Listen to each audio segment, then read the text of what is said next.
एक समय था जब भारत को सोने की चिड़िया कहा जाता था। भारत विश्व व्यापार का केंद्र था और यहाँ से मसाले, कपड़े, रत्न और सोने चांदी का निर्यात होता था। रोम जैसे महान राज्य भी भारत से सामान खरीदने के लिए अच्छा खासा सोना खर्च करते थे। भारत सिल्क रूट से भी जुड़ा हुआ था, जिससे वे यूरोप, अरब और चीन जैसे बड़े राज्यों के साथ भी व्यापार कर पाता था।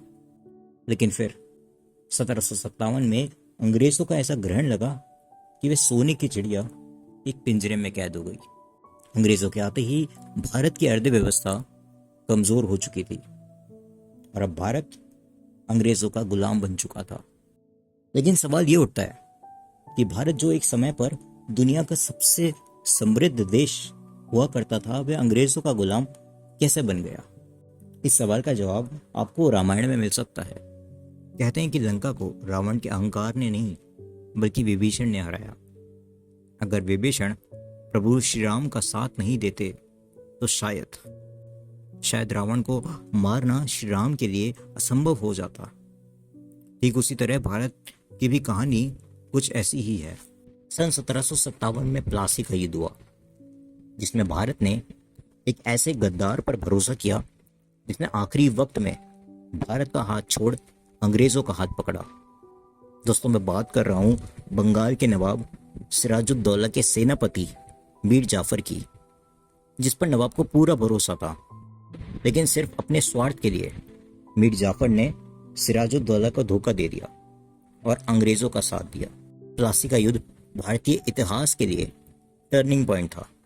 मीर जाफर ने अंग्रेजों के साथ मिलकर सिराजुद्दौला की सेना को कमजोर किया और इस युद्ध में उसकी गद्दारी के कारण अंग्रेजों ने भारत को जीत लिया। कहा जाता है कि मीर जाफर ने अंग्रेजों के साथ एक गुप्त सौदा किया, जिसके तहत उसे बंगाल का नवाब बनाने का वादा किया गया। मीर जाफर की गद्दारी के कारण नवाब सिराजुद्दौला को प्लासी के युद्ध में हार का सामना करना पड़ा। युद्ध हारने के बाद सिराजुद्दौला को बंदी बनाया गया और बाद में उनकी हत्या भी कर दी गई। यह हार बंगाल में अंग्रेजी शासन की शुरुआत थी। सौदे के अनुसार प्लासी के युद्ध के बाद मीर जाफर को बंगाल का नवाब बनाया गया, लेकिन वह अंग्रेजों की एक कठपुतली मात्र था। मीर जाफर की गद्दारी ने न सिर्फ बंगाल बल्कि पूरे भारत में अंग्रेजों के पैर जमाने में मदद की।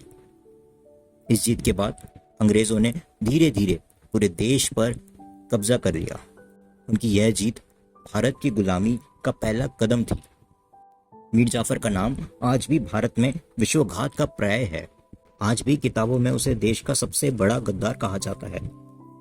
उसकी गद्दारी की कहानी हर भारतीय को सिखाती है कि स्वार्थ देश के लिए कितना खतरनाक हो सकता है। इतिहास को कोई बदल नहीं सकता, लेकिन हम सिर्फ एक अनुमान लगा सकते हैं कि 1757 में अगर मीर जाफर अपने नवाब सिराजुद्दौला का साथ नहीं छोड़ता तो शायद आज भी भारत सोने की चिड़िया होता। दोस्तों, अगर आपको मेरा पॉडकास्ट अच्छा लगा हो तो इसे लाइक करें और शेयर करें। अगर आपके पास भी कोई ऐसी कहानी है जिसे आप पॉडकास्ट के रूप में सुनना चाहते हैं तो आप उस कहानी को मेरे मेल पर फॉरवर्ड कर सकते हैं। मिलते हैं अगले पॉडकास्ट में एक नई कहानी के साथ, एक नई सीख के साथ। आपको बहुत बहुत धन्यवाद।